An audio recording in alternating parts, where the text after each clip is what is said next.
My name is Haven Hamilton, and today I'll be talking about how to swim efficiently and safely. In the United States, on average, 3,536 people died from drowning annually from 2005 to 2014. It is important to know how to swim for fun or for survival. I'm a lifeguard at the Stockton swimming pool, so I've seen firsthand how important it is to know how to swim. I have seen kids struggle with swimming, as well as get frustrated when they can't go in the deep end because their friends go but they do not know how to swim.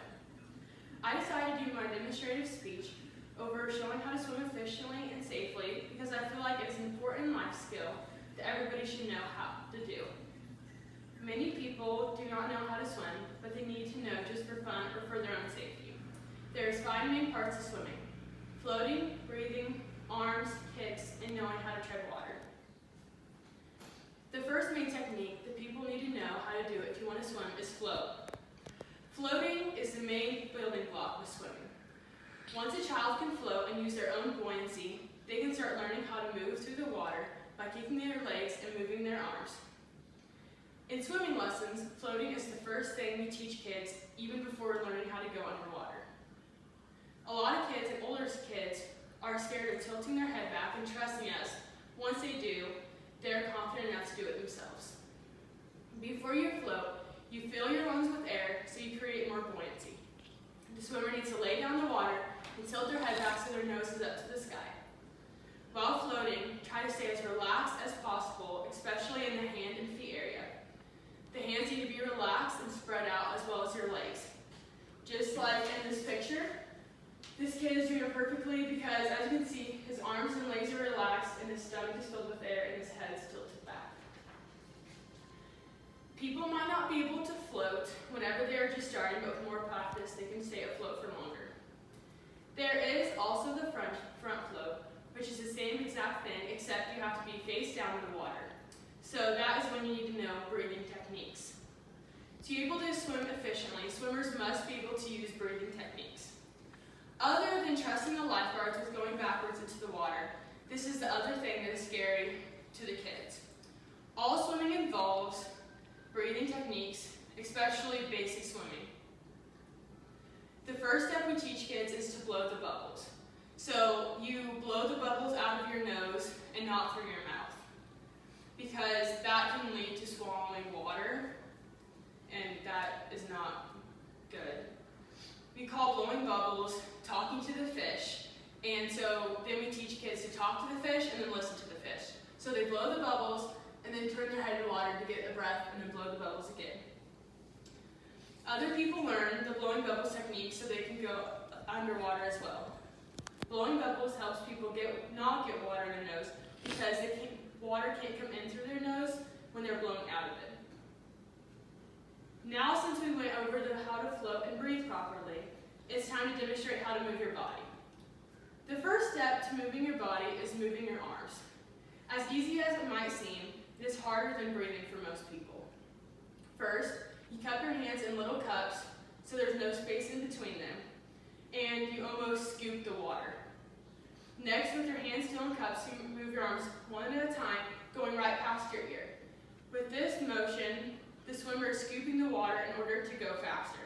With all the different types of strokes in your hands, you still scoop the water the same way. With the back crawl or the side stroke, you still scoop the water. Now for the final step, how to use your legs. Your legs are very important for speed. When teaching kids swimming lessons, I usually have the kids hold onto the side of the wall and kick their feet.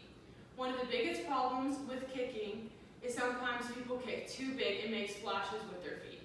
That is not what good swimmers do because they try to make small little kicks. So when you're doing the flutter kick, you don't want to kick really big.